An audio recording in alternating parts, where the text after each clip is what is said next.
parang may say ka.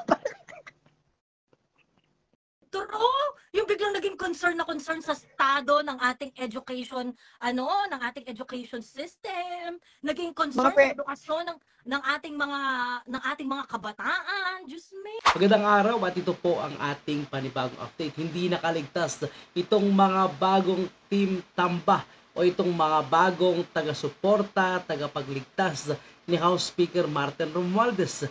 Sila lang naman kasi yung mga malalaking content creator na biglang naging political vlogger at ang kanilang pilit na sirain ay itong si Vice President Sara Duterte.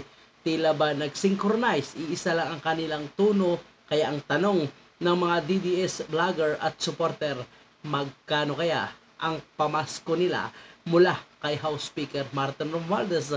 At dito na mga kababayan po natin, binunyag nitong dalawang DDS vlogger na si Sas at si Miss Jo na umano'y may nakalaan palang budget para sa malalaking content creator. Hindi man sila political vlogger, basta malaki umano ang kanilang followers ay kukunin umano ni Tamba para magdefensa sa kanya at gamitin sa paninira kay Vice President Sara Duterte. Ito kaya ay totoo mga kababayan po natin. Yan ang ating alamin mula sa dalawang DDS vlogger mga kababayan po natin. Actually, unang may nag-tip kasi sa amin na nung una, siguro this was parang a month ago. Ang sabi, may kilala kami na nag-handle ng isang campaign. So meron siyang budget na 14.6 million.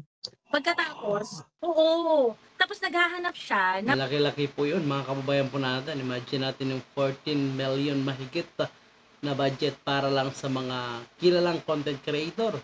So kung kahit may 500k sila, malaki po yun mga kababayan po natin. Babatikusin mo lang ang Vice Presidente ng Pilipinas. Maghanap ka lang ng isyong ibabato, bibigyan na kayo ng script, babasahin, boom, tapos si Ian Gasa, Rendon Labador, Makagago at itong si Nico David. Nako po, na dating tagabatikos ni Pangulong Marcos, galit na galit kasi diktador daw itong si Pangulong Marcos. Ngayon ay taga-suporta ng pinsan kaalyado ni Pangulong Marcos, di ba? Mga kababayan po natin. At ang kanyang sinasabi pa na binastos umano itong si Speaker Martin Romualdez sa Japan. Hindi umano maganda na umano'y binabastos ang isang opisyal ng ating gobyerno. Nako, parang syunga naman ito magkomento mga kababayan po natin itong si Nico David, dahil ang kanyang sinasabi ay hindi tugma sa kanyang mga naunang sinasabi. Na kung titingnan po natin na kanyang Facebook, nandyan sa mga sinishare ni Sas at ni Miss Jo, na talagang tinitira niya ng masakit itong si Pangulong Marcos. So imagine mga kababayan po natin, Pangulo ng Pilipinas, binabastos mo. Ngayon House Speaker, accidentally lang na muntik matusok ang kanyang muka sa flag ng Pilipinas. Tapos sabihin, binabastos. Tapos sabihin niya, bawal daw bastusin ang opisyal ng ating gobyerno. Ngayon binabastos niya, Vice Presidente ng Pilipinas. Asan yung kanyang sinasabing bawal mambastos? Siya ngayon pinakabastos, ang bunganga na nakilala po natin sa social media, mga kababayan po natin. Ang mga content creator, not necessarily political content creator, but they must be big. Yun daw yung requirement. They must be big. So, maraming followers, ganyan-ganyan. And, ang assignment was to make Tambi look look relatable. Magkano ang budget? 14.6. So, ibig sabihin, 14.6 yung budget dun sa vlogger. Ibig sabihin nun, doon sa naghahanap, mas malaki yung kanya. May cut na yung 14.6. I So, think ibig so. sabihin, ang budget ni Tambi is more than 14.6 million. And the assignment is to make look Tambi daw relatable yung siguro yung gagawin nila. Kasi ano po, no? Kasi nga sa TikTok ako nag-start mag-content about politics. So, ginawa na to before kay Mama Lenny. Yung Mama Lenny na campaign, sa TikTok nagsimula yan. Yung bigla-bigla, all of a sudden, yung mga malalaking content creator sa TikTok kasi, andun lahat ng mga kalokohan ng mga tao, like yung gumagawa-gawa ng skit, tapos yung mga patawa, yung mga kung ano-ano. And then, ang lalaki ng mga followers nila. Tapos, maggagawa sila ng mga content na 1 minute, 3 minutes, ganun lang. Ngayon, bigla-bigla, all of a sudden, biglang yung mga content creator, biglang, naku, si Mama Lenny, ay para talagang mami ko, ganyan-ganyan. Yun lahat sila sabay-sabay. Kasi dito, yung mga ganyan kasing content creator, hindi naman kasi talaga sila political vlogger. Ay, puntahan talaga ng mga tao para makinig ng political content. Alam mo, ito si Maharlika. Ay, nanonood si Maharlika. Si Maharlika, talagang, ano talaga yan? BBM talaga yan. BBM talaga yan. Marcos talaga yan noon. Na, actually, wala pa nga Marcos vloggers noong mga panahon na yun. Silang dalawa yan ni Bagong Lipunan. Si Maharlika. So, ikaw, na kung naiirita ka kay Maharlika, pero papanoorin mo siya kasi sige na nga, manood tayo ng tungkol sa mga Marcoses. Kasi silang dalawa lang ni Bagong Lipunan yan ang vloggers talaga na pro-Marcos. Mag-aamin na tayo. Nung time na everybody, nung panahon ni PRRD, na everybody is DDS vlogger. Sila, Marcos vlogger noon. Hindi, nauna talaga silang dalawa kasi yung mga DDS vlogger naman ito, nung nandyan na si Bigo. Pero itong si Maharlika, saka itong si, who's the other one, si Bagong Lipunan. Pinoy time pa. Pinoy time pa yan sila. Okay, I didn't know that. Akala yes. No. Ay, because ano nga, dahil tumakbo nga si PBBM ng 2016. No, as in presidente pa si Pinoy. Oo, ayan silang dalawa. Yang si Bagong, actually, huwag ka magagalit Inang Maharlika. Si Bagong Lipunan, mas karir pa ngayon si Bagong Lipunan kasi siya pa yung nagpupusto parang mga memorabilia ng mga Marcoses, Emerald, ganyan. Na may mga memos ko, nakakaloka. Kaya yan, si Maharlika yan saka si Bagong Lipunan. Pinoy time pa lang, tiniteacher na sila ng Rappler na parang ito na ang parang pagbabalik, yung mga Emerald. Nakakaloka, girl. Dini-discuss ka agad, COA report. Kita na ba kayo ng COA report sa tanang buhay yung mga putang ina nyo? Diba? Tingnan nyo nga ako. Wait. Alam mo, ganito yan. Pwede ka kasi mang ball track na, may nawawala ganito, pero iayos mo yung pagkalatag. Correct. Oo, correct. Ikaw, ano masasabi mo sa pagkalatag nila dito sa issue nung sa DepEd? Yung mga kababayan, kung hindi pa kayo nakaka-follow, bigla na lang nagsulputan yung mga hindi political vloggers, bigla naging political vlogger, ang atake na ngayon nila si Inday Sara. Ang inaatake nila yung DepEd daw dahil may mga unremitted GSIS premiums and taxes. Yes. Which is So, yan nga mga kababayan po natin, nagsisulputan itong malalaking content creator at biglang naging political vlogger at isa lang ang kanilang target. Itong si Vice President Sara Duterte, mga kababayan po natin. At dinidiscuss nila ang patungkol sa issue ng DepEd.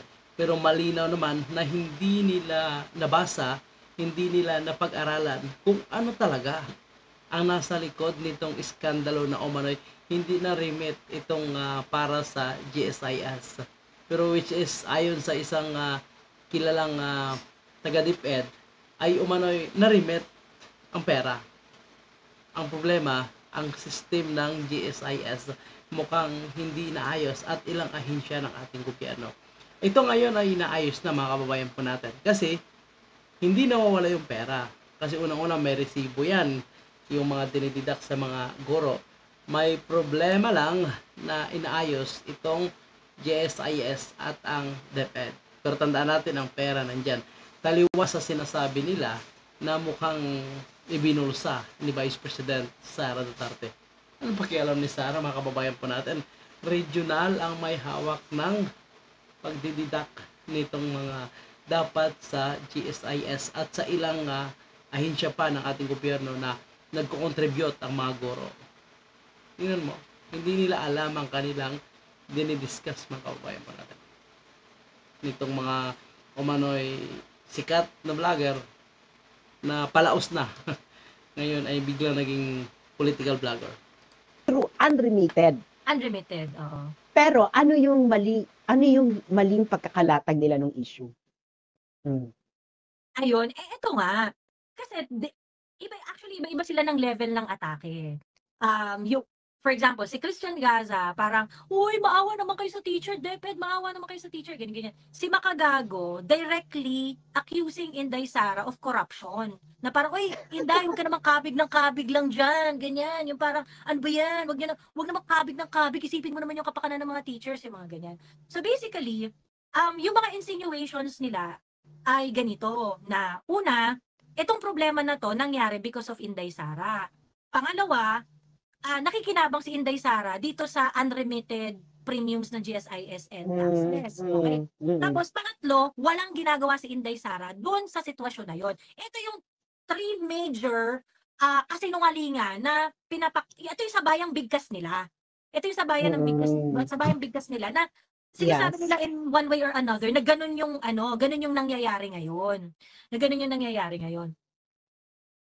Of course, syempre parang 'di ba parang itong mga to sila rin doon, si Makagago, Nico David, at saka tong si Christian Gaza. Millions yung mga followers niyan eh, 100,000 millions yung followers niyan eh. Nakalimutan yata nitong mga to na parang, huy, kaya ka pina-follow ng mga tao kasi bad trip sila sa inyo. Kasi bad trip sila sa mga kabobohan niya at sa mga hirit niya sa iba niyang content. Ang ano nila, hindi kasi, parang pinapalabas, kasi ang ano kasi niyan is nagtitake advantage sila na hindi alam ng mga tao kung paano tumatakbo ang gobyerno. Halimbawa, pag sinabi na, actually, pag tinignan mo yung COA report, mataas yung remittance, nare-remit, siguro 90% nare-remit. Merong pera na hindi pa nare-remit. Okay?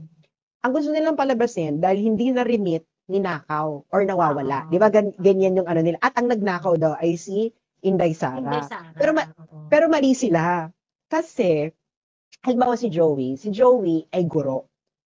Kinaltasan ko siya ng GSIS. Lumabas sa payslip niya. Pag sinabi yung unremitted, ibig sabihin, yung contribution niya nandun pa sa account ng DepEd. Hindi pa ito na-forward sa GSIS. Okay? Yun ang generally unremitted. Ngayon, may mga dahilan kung bakit hindi pa siya nare-remit at nandun din siya sa COA report. Okay. Pwede mong sabihin na nawawala yung pera kung kinaltasan ko si Joey ng GSIS. Chinek yung DepEd account. Wala na rin yung amount na yun. Wala yung pera dun. Ibig sabihin ninakaw. Pero kasi, mahirap kasi yung ganyang pagnanakaw mga friends kasi may paper trail yan. Correct. May resibo yan, may paper trail yan. Kasi po, yung sweldo ng mga guro, hanggang sa kasuluk-sulukang sentimo, hanggang sa pinaka-huling sentimo, naka-account yun sa payslip ng mga teacher. Yes, so, may record yun. May record yun. Kaya nga sabi ko nga, concern na, eto sabihin na natin na parang, bakit naman kasi nagising na lang tong mga unggoy na to, isang araw, na talagang gusto nilang maging concern sa bureaucracy. Tinawag na lang na mga unggoy itong mga bobatikos ngayon kay Vice President Sara Duterte. So malinaw po ang paliwanag ni Ms. Sas at ni Ms. Jo, mga kababayan po natin, na ang pera ay hindi nawawala. Nandyan lang. At paano nila masasabi na nakikinabang itong si Vice President Sara, mukhang ibinulsa, at ang sabi naman ni Rendon, kawawa mo na yung mga guro. So talagang kawawa yung mga guro, pero hindi natin pwedeng sisihin sa kay Vice President Sara itong mga pangyayari. Kasi unang-una, ang ilan dyan ay hindi pa Vice President si Sara at hindi niya pa hawak ang DepEd, ay dito na itong issue na ito. 2017, kung hindi ako nagkakamali, sinubukang ayusin, pero yun pa nga, mga kababayan po natin, talagang sadyang may malalim na problema. At bago pa man dumating itong si Vice President Sara Duterte, nandito na ang ugat na ito. Tandaan po natin ang daming problema sa DepEd. Backlog sa mga pangailangan ng eskwelahan, sa mga upuan, kwarto, at kung ano-ano pa na kailangan diyan sa DepEd na priority. So ito mga kababayan po natin, hindi naman inaasahan ni Vice President Sara Duterte dahil may mga nakatalaga naman para diyan sa pagdididak at sa pagre-remit nitong mga contribution ng ating mga guro, which is kung walang magrereklamo sa kanya, walang magsusumbong, ay hindi niya malalaman, mga kababayan po natin. So ang COA at ang DepEd ay nakapag-usap na. In fact, mayroon na silang memo na pinirmahan na ayusin ito at February pa lang 2023. So halos kalahating buwan pa lang nakaupo si Vice President Sara Duterte, ay na-address niya na ang isyung ito at pinapaayos niya na ngayon, at hanggang ngayon is ongoing pa itong ginawa nilang investigation at pag-aayos sa isyung ito, which is alam naman ng COA yung mga isyung ito. So mga kababayan po natin, malinaw na talagang may gustong sumira kay Vice President Sara Duterte, which is tandaan natin, alam naman pala ng COA na inaayos na, pero pinablish pa sa mga pahayagan sa ilang midstream media, plus pinik up agad nitong umano yung mga chismosong mga non-political vlogger na ngayon ay mga abogado, tagapagligtas, mga defender ni House Speaker Martin Romualdez. Mga kababayan po natin, alam nyo naman siguro ngayon ang purpose ng mga to. So may budget nga ayon kay Miss Jo. So kung totoo man ito, talagang alam natin yung mga pangyayaring ito. So alam natin kung saan mapupunta ang budget na ito. So baga ito yung mga jokebox new political vlogger, mga kababayan po natin na nagsisulputan, dating mga chismoso, ngayon political vlogger na, mga kababayan po natin. Ano po ang inyong komento sa loobin patungkol sa issue ito? Huwag kalimutan i-comment sa ating comment section. Maraming salamat po.